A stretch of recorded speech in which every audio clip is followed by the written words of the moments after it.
At a small gas station, a young attendant helped an elderly man by paying for his fuel, unaware that this small act of kindness would lead to her unexpected dismissal. The very next day, the elderly man returned with a surprising twist, one that would change her life in ways she could never have imagined.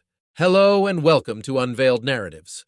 I'm excited to share another story with you, one that I hope inspires, entertains, and keeps you coming back for more. On a busy afternoon at the gas station, Charlotte moved quickly between cars, filling each tank for the waiting customers. As she finished with one, her gaze shifted to the next in line. Inside a worn sedan, she noticed an elderly man glancing around nervously as if he wanted to ask something. Sensing his discomfort, Charlotte stepped closer, offering a warm, reassuring smile. "Is there a problem, sir? Do you need any help?" she asked gently, her voice calm and inviting. The elderly man hesitated, then said in a quiet, almost ashamed voice, I forgot my wallet at home. I don't have enough cash to fill my tank." His words were hesitant, as though admitting it was hard for him. Charlotte's heart went out to him. She could feel the discomfort and embarrassment in his words, but before she could say anything, one of her co-workers, standing a few feet away, heard the conversation and shook his head. "Lost your wallet, huh?" he called out with a loud, mocking tone. "Maybe Santa can bring you some gas." A few customers laughed, their voices low but not enough to hide the humor in their words. The elderly man's face turned red with embarrassment, and he looked away, his hands wringing in his lap. Charlotte could see the hurt in his eyes, and quickly shot her co-worker a sharp look, her expression stern. Without hesitation, she reached into her purse and pulled out the exact amount for his fuel and handed it to the elderly man. With a gentle smile, she said, "It's all right, I've got this. You can pay me back whenever you can." The elderly man looked up, his eyes filling with gratitude. His voice was unsteady as he said, "Thank you. Thank you so much. I promise I'll come back to repay you." His expression held a depth of gratitude that words couldn't fully express. A few customers who had quietly laughed earlier now exchanged soft, approving smiles with Charlotte. Meanwhile, her co-workers, who had made fun of the elderly man, stood awkwardly, their earlier smirks replaced by discomfort. With a final, grateful nod, the elderly man started his car, glancing back with a warm smile. As he drove away, Charlotte felt a quiet glow of warmth settle in her heart. As the elderly man drove off, one of Charlotte's co-workers scoffed, shaking his head. "You're too soft, Charlotte," he said with a mocking tone. "Handing out gas like that? Do you really think he's coming back to pay you?" From a few feet away, another co-worker chimed in with a smirk. "Sure, go ahead and be everyone's hero," she added, her voice laced with sarcasm. "But you're new. You'll learn how things really work soon enough." Charlotte felt their words nibbling at her confidence, but she remained calm, her resolve unshaken. She simply nodded with a polite smile, choosing not to argue. She knew she had done the right thing, and their words wouldn't change that. Ignoring their dismissive glances, she focused back on her work, quietly reassured in her choice.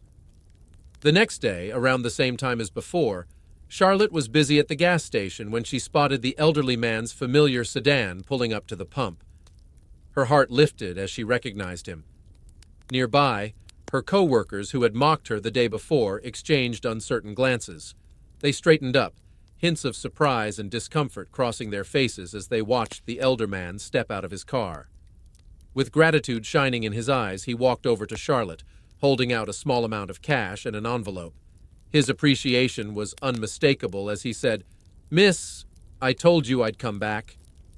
Here's what you paid yesterday and a little something extra to say thank you." Charlotte accepted the cash with a warm smile and, hesitantly, opened the envelope he handed her. Inside, she found several crisp $100 bills, far more than she'd expected, and nearly enough to cover a month's salary. She looked up, moved by his gesture, but gently shook her head. "Thank you so much, but this is more than I can accept," she said, handing the envelope back to him. "I just wanted to help." The elderly man's expression softened, recognizing the sincerity in her refusal. With a warm smile, he introduced himself. "My name's Paul," he said, meeting her eyes with gratitude. "You didn't have to trust me like this, but you did, and I won't forget this kindness." Charlotte smiled back, feeling a deep sense of connection. "I'm Charlotte. I'm just glad I could help you, Mr. Paul."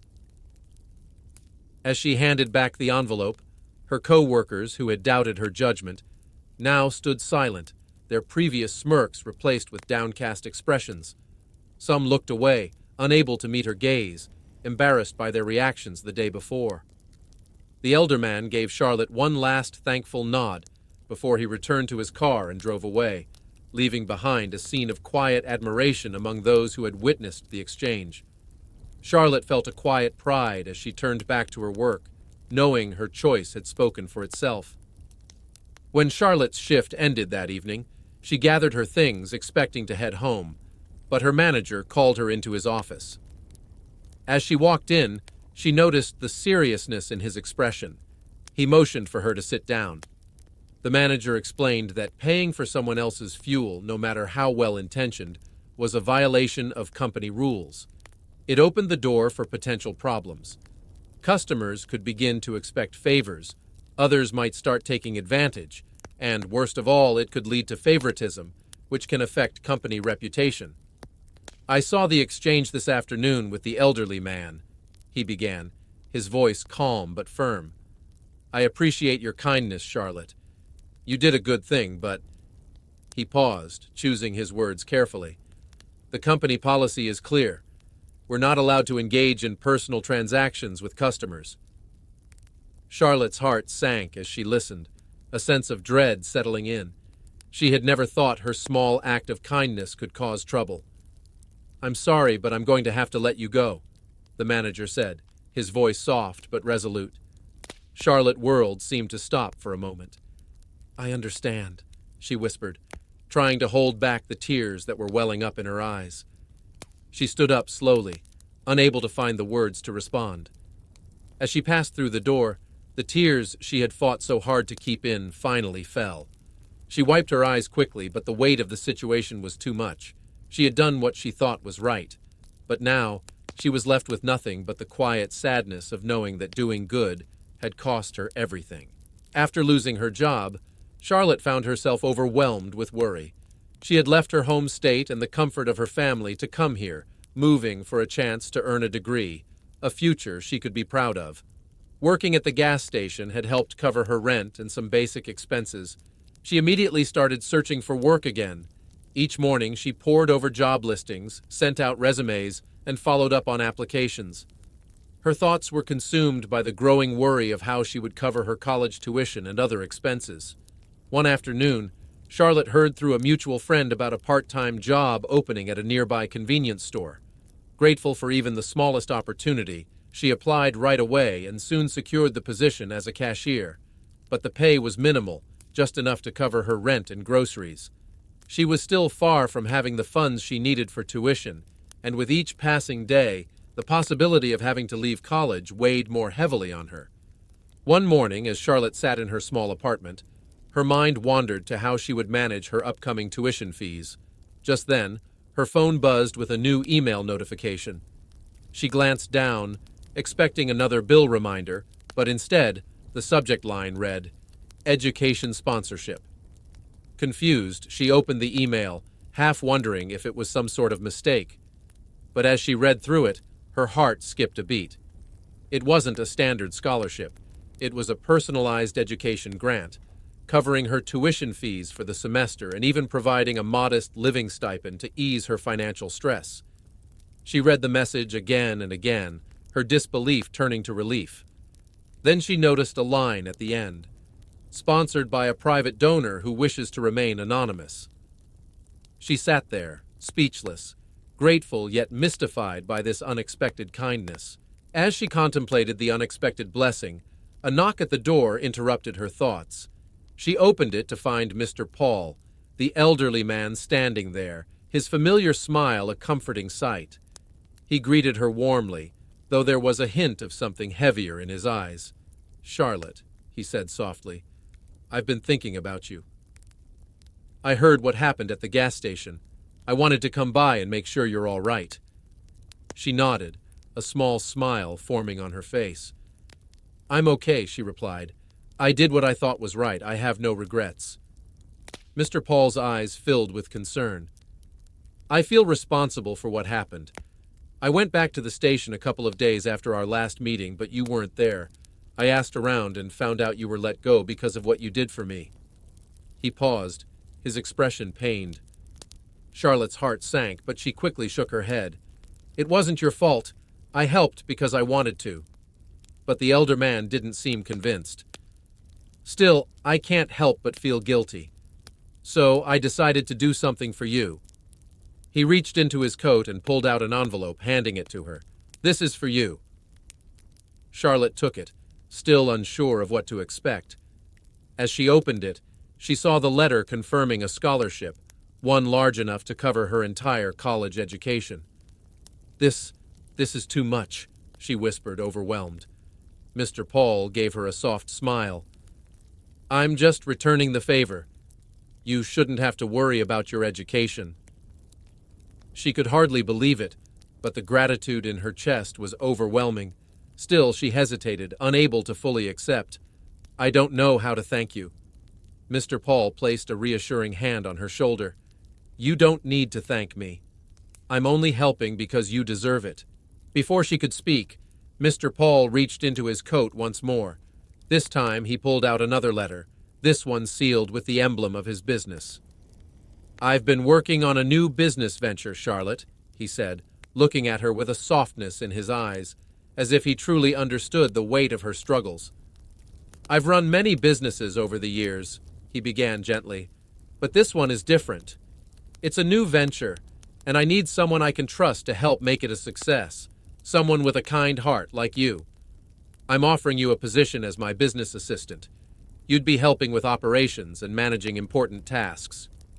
Charlotte's mind whirled. "A job?" He nodded. "Yes. I believe in you, Charlotte.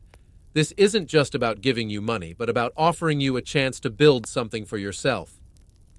Her mind was still catching up to the whirlwind of surprises, but despite the shock, there was a quiet warmth in her heart. The man who had been a stranger just weeks ago had now given her both a future and a way to stand on her own. She looked at the two letters in her hands, a scholarship and job offer, and felt overwhelming emotion rise in her chest. As Charlotte settled into her new role, she was surprised by how much there was to learn, and by how patient Mr. Paul was with her.